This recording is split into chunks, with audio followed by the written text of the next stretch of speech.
Waouh, waouh, waouh, waouh, C'est waouh. un avion sur roue. 6000 chevaux pour 700 kg.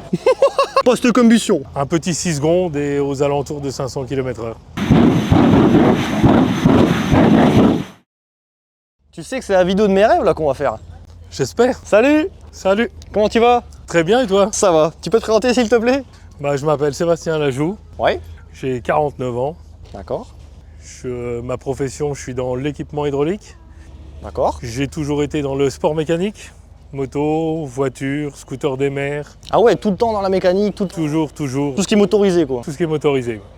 Ok. Et aujourd'hui, les gars, j'ai l'honneur de filmer. Comment ça s'appelle? Un dragster Un jet Funicar. Un jet Funicar. Funicar. Funicar. Oui. Ok. Donc c'est quoi? Juste, tu peux me présenter un peu la machine s'il te plaît? Donc cette machine-là, elle est équipée d'un réacteur d'avion de chasse de l'armée américaine. Rien que là, c'est un truc de fou. Ok. Ce réacteur-là était monté dans le F5. Ouais. Ça a environ 6000 chevaux Ah Dieu. pour 2,5 tonnes de poussée. Waouh. Et pour combien de kilos? 700 kg. Le rapport poids-puissance, c'est quoi? Bah, c'est 6000 chevaux pour 700 kg. Tu sais que je fais beaucoup de présentations sur ma chaîne. C'est la voiture ultime que j'ai jamais fait de ma vie. Limite, après ça, je peux pas faire mieux en fait, c'est ça le problème. Faut prendre la retraite après. Alors je fais le tour un peu pour montrer.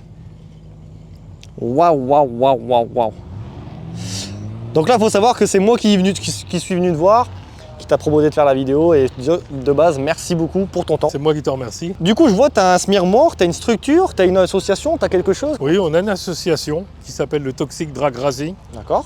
Donc dans cette association-là, on a le jet car, 3 dragsters de compétition et un deuxième dragster biplace pour faire des baptêmes avec un moteur thermique de 1500 chevaux. Mais quand on en parlait un petit peu hors caméra, toi, tu es tellement dans le milieu qu'en fait, aujourd'hui, même ça te fait plus rien, quoi. Non, c'est la routine. Ouais, alors que nous, tu vois, moi j'en ai plein les yeux, et les gens qui vont regarder la vidéo, ils en ont plein les yeux. Alors ça, les gars, sachez aussi que c'est un véhicule où tu fais des baptêmes. Tout à fait. Il a été modifié aux États-Unis en biplace. Donc vous pouvez réserver sur mon site internet Oui, vas-y, profite. et par mon adresse mail, donc Ouais. sébastien.lajoux@orange.fr. Ok, et donc un baptême, en gros, c'est quoi pour savoir un peu pour les gens?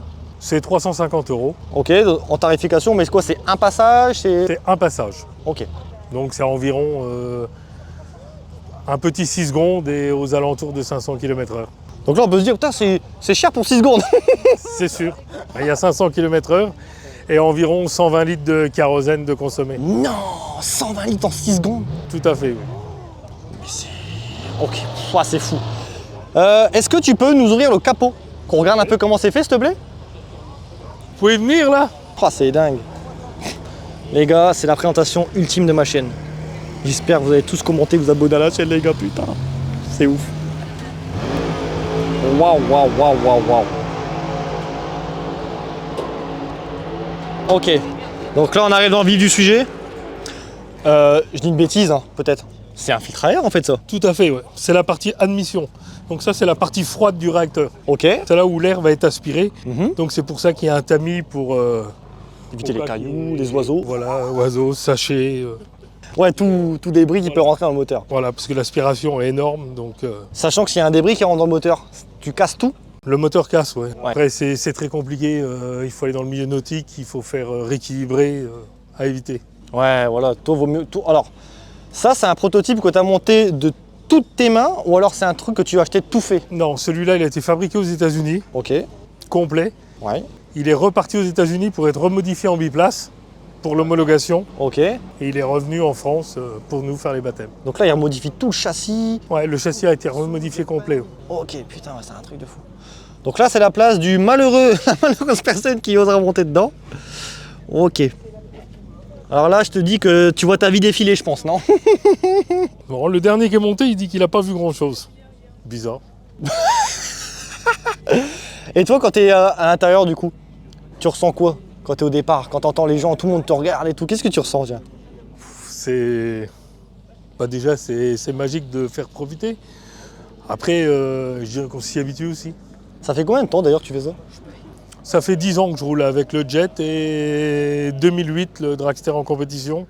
Ok, ouais, donc t'es du milieu depuis longtemps. Depuis 1998 en dragster moto. Ok. Ah, tu faisais de la moto aussi? Tout à fait, ouais. Ok, sympa ça. Alors ça, c'est quoi ce petit réservoir, dis-moi? Explique-moi un petit peu. Donc ça, c'est le réservoir à kérosène. D'accord. Il est raccordé à un deuxième réservoir qui est sous le châssis Ok. pour pouvoir mettre les 120 litres. Ouais. Ensuite, là, c'est quoi? C'est le réacteur, forcément. T'as des choses un peu à m'expliquer. Moi, je connais vraiment rien dans tout ça. Sur la turbine, bon, des légers détails, réservoir d'huile.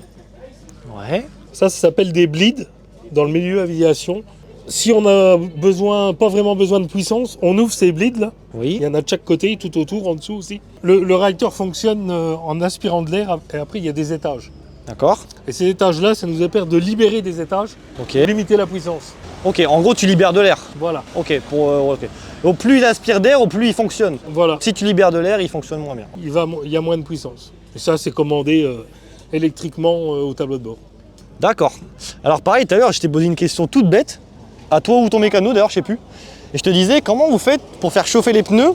Parce que tu peux pas burner en fait comme les départs des autres véhicules, tu sais. Et tu m'as répondu, bah non, pas besoin. Non, les pneus sont pas motrices. Ouais, voilà. C'est une poussée, c'est un avion sur roue. Il n'y a aucun entraînement sur les roues. Ouais, voilà. Ils sont là juste pour rouler. Et Ok. en aucun cas, il y a un Tu entraînement. changes jamais tes pneus en gros. On les change par vieillesse parce que ça craquait, la force. La dureté, la gomme. Par sécurité, mais jamais parce qu'ils sont usés.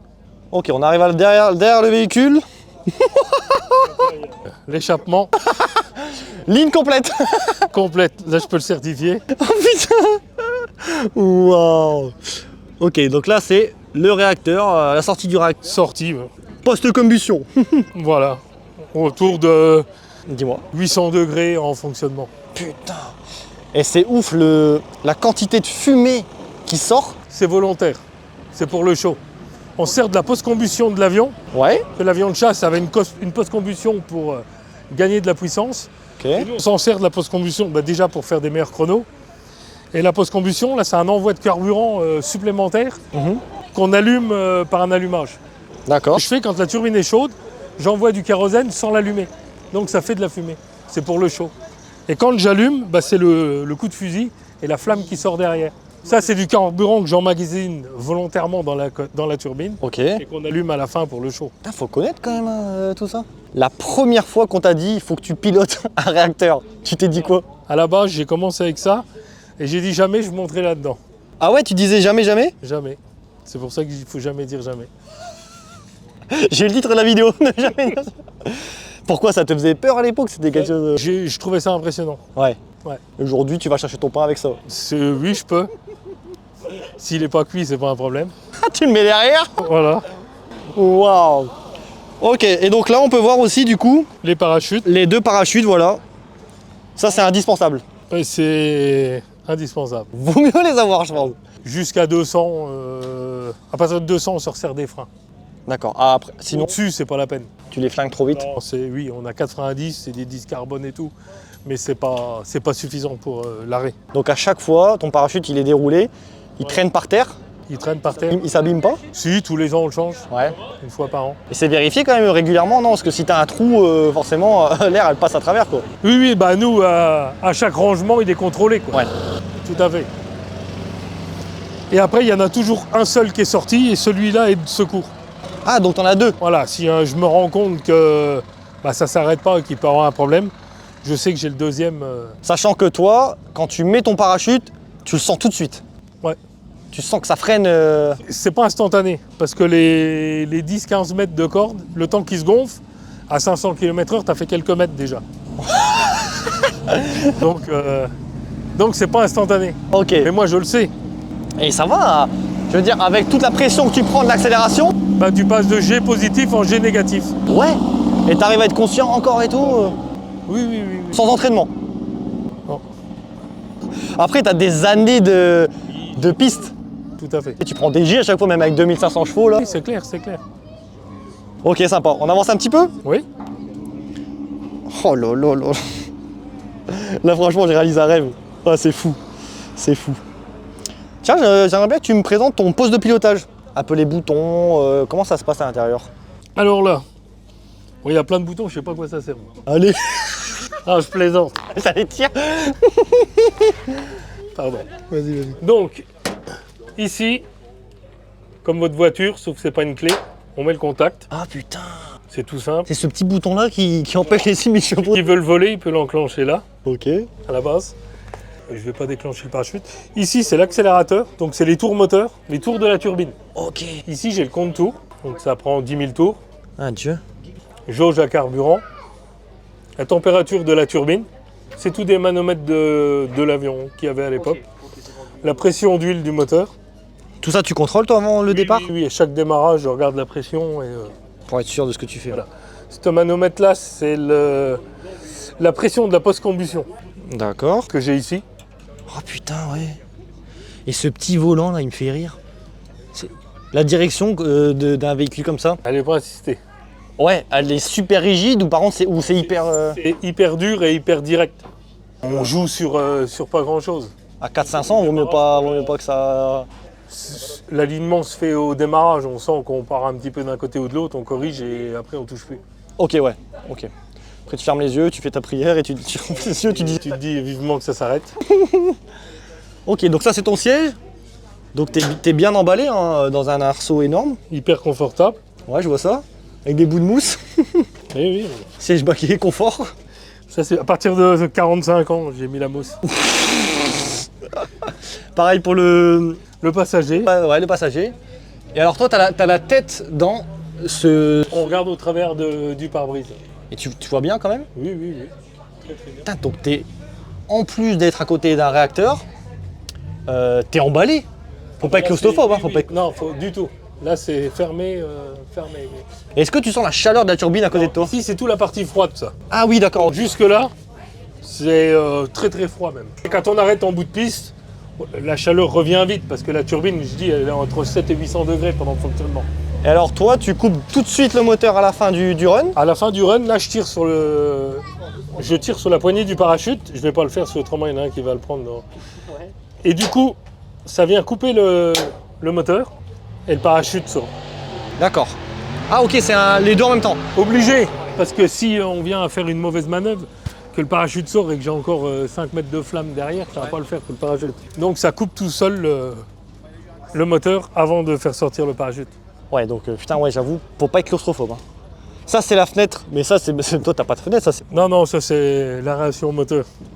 En termes d'entretien, c'est marrant de dire ça. En termes d'entretien sur un moteur d'avion, qu'est-ce que tu fais après les courses, tout ça? Quasi rien.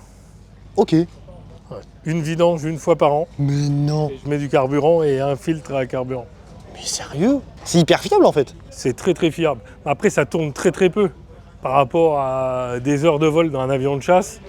Nous c'est La gnognotte. une trentaine de runs par an de 5-6 secondes quoi. Putain, c'est marrant. Alors, on pourrait se dire, purée, moteur d'avion sur un prototype, ça va être un taf de fou. Non, c'est hyper fiable. Si la turbine à la base, on a fait un bon achat, il n'y a aucun souci dessus. Ouais, d'ailleurs, une turbine, quand tu l'achètes, ils te vendent ça avec un quota d'heures ou alors un nombre de kilomètres. Rien du tout. C'est réservé à la compétition. Déjà, c'est hyper compliqué à avoir. Ouais, je me doute. Hein. Ça se trouve pas comme ça. C'est pas facile à faire revenir. Mhm. Et non, c'est tel prix et point. Tu peux pas demander. Il n'y a rien. Si ça lâche au premier démarrage, et ben. Ok. Fouah. Mais toi, sachant que tu as acheté le Dragster complet, tu as peut-être une petite plus de garantie, non? Non, pas plus. Quand il le monte, il vérifie un peu. Oui, après il faudrait plus un problème technique sur la partie châssis, la partie roulante, plutôt que la partie réacteur. C'est la partie réacteur, la personne qui construit le réacteur achète un réacteur dans un ancien musée, Ok. qui s'est monté quoi. Putain, c'est fou.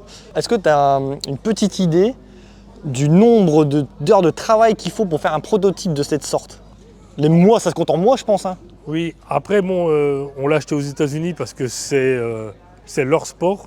Oui, c'est vrai. Voilà, c'est facile même de trouver des fois un châssis de jet en stock chez un fabricant, tellement il en vend. Arrête. Ça peut se trouver. Ok. Donc en termes de temps, de travail pour créer ça?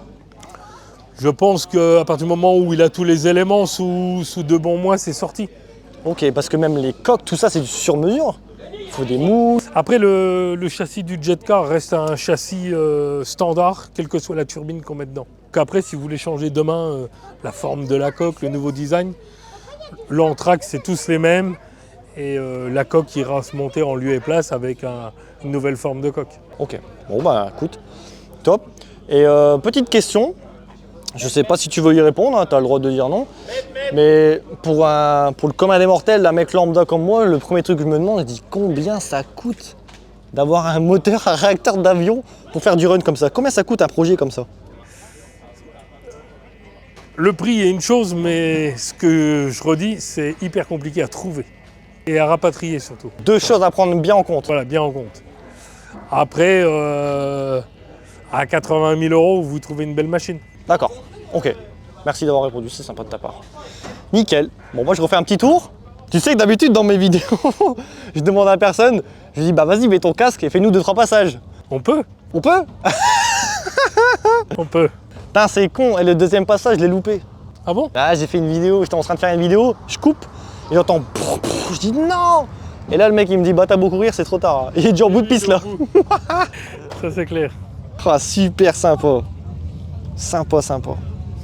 Tu mets combien de pression dans les pneus? Sachant vu que t'as pas de traction toi. 2,5 kg. Ok donc tu charges bien quand même. Ok. Par contre, un truc qu'on peut, c'est sur la mise en route. Le démarreur est une grosse pièce hyper lourde. Donc le démarreur, nous, on l'enlève pour gagner du poids. Ouais.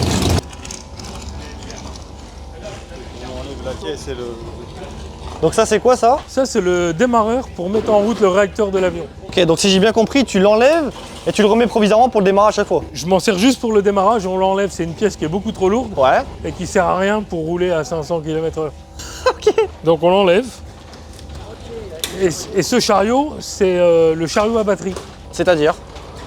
Pour alimenter la turbine, pour la démarrer, il faut 36 volts. Il faut des batteries en série. Donc dans ce chariot-là, il y a les 3 batteries Bah Dieu. pour le 36 volts.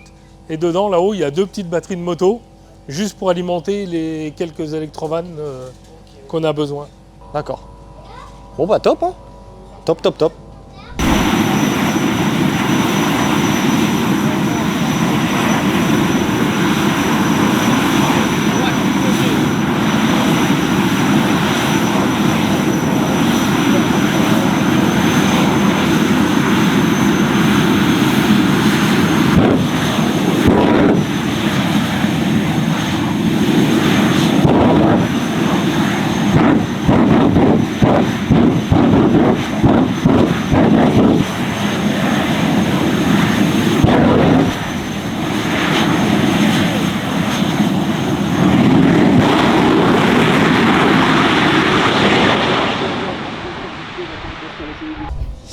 Sympa, franchement c'était mon rêve de filmer un Draxler, je te le dis. Donc déjà bah, grand merci à toi. Non, mais c'est moi qui te remercie. Et c'est mon fils Hugo, il me dit je le connais lui, je le suis. Non c'est sympa. Est-ce que vous revenez en juin-juillet? Oui, on est là à chaque fois. Eh ben si tu veux, moi je vais revenir aussi en juin-juillet, on peut peut-être se présenter celle-là là. Après j'ai l'autre aussi en biplace là, dans la SMI. On s'en fera une autre si tu veux. On peut. C'est cool. Après, honnêtement, si tu veux faire un baptême réfléchis. Ouais, je vais réfléchir. T'as pas l'air convaincu. Faut pas que ça soit une punition. Hein. Rappelez-moi l'assurance d'abord. Bah non mais franchement, et c'est le premier truc que j'ai dit quand je t'ai vu, j'ai dit mais faut être malade pour monter là-dedans. Toi tu m'as dit bon non c'est bon. Non, c'est... Mais imagine pour un mec qui connaît pas comme moi, tu sais t'avais peur à l'époque, tu faisais Oui, tout à fait. pour un mec qui n'est jamais monté dans un drag de sa vie. Oui, c'est clair. On peut passer par d'autres étapes avant. Ouais voilà. Après si t'as un biplace déjà thermique, pourquoi pas au pire. Tu sais une chose à la fois. On peut faire le samedi le biplace thermique, puis le dimanche dans la foulée, c'est fait. Et j'ai une question, est-ce que c'est autorisé les GoPro dans les voitures? Oui. Sur le casque hein. Ah, s'il y a la place pour, oui, on peut, oui. Est-ce qu'il t'est déjà arrivé une anecdote, une petite histoire à raconter d'une galère qui t'est arrivée avec ce véhicule? Ça soit en run ou extérieur? La seule petite anecdote, c'est en Italie. Ouais. J'ai pas arrivé à m'arrêter au fond. Non. J'ai fini gentiment dans l'herbe, mais vraiment gentiment dans l'herbe. Sentiment, ça veut dire 500 à l'heure? Pas de casse, rien. Ok. Les parachutes se sont quand même déployés. Le départ a été retardé, il a commencé à faire sombre Ouais. et j'ai perdu le repère des 400 mètres pour arrêter la machine aux 400 mètres. Donc tu as été décalé de quelques mètres. Là, j'ai arrêté un peu plus tard et j'ai fait une vingtaine de mètres dans l'herbe gentiment. Près d'un mur ou... Non, rien, une piste, il y avait la place. C'est la petite anecdote qui m'est arrivée. Il n'y a pas de suspension là-dessus, hein. Ça a dû... Non, non, bah, le confort est encore moins bon là. La moindre petite imperfection sur la piste, c'est direct... Il faut que ça reste lisse, propre, et c'est pour ça que c'est balayé, surveillé avant le départ. Surtout un véhicule comme le tien, je pense qu'ils font vraiment d'abord un tour et tout. Hein. Tout est contrôlé avant, oui. Même quelqu'un de chez nous. Ah, c'est top, c'est top, c'est top. Bah écoute, je vais te laisser là, hein, parce que je vais pas t'embêter plus longtemps, mais déjà merci à toi encore une fois. Non, mais c'est moi qui te remercie. Est-ce que tu as des réseaux sociaux, quelque chose où les gens peuvent te suivre ou suivre ton association, quelque chose? Oui, on a Facebook. Et c'est tout. Et Facebook. À chaque fin de vidéo, je demande à la personne que j'ai interviewée, entre guillemets, c'est quoi ton mot de fin pour finir ça? Un petit mot à passer sur l'univers du dragster, quelque chose Venez nous voir dans un sport mécanique magnifique. L'ambiance est très bien, les gens sont sympathiques. Top. Je te remercie. À la C'est prochaine. moi. À bientôt. Salut. Salut Hugo.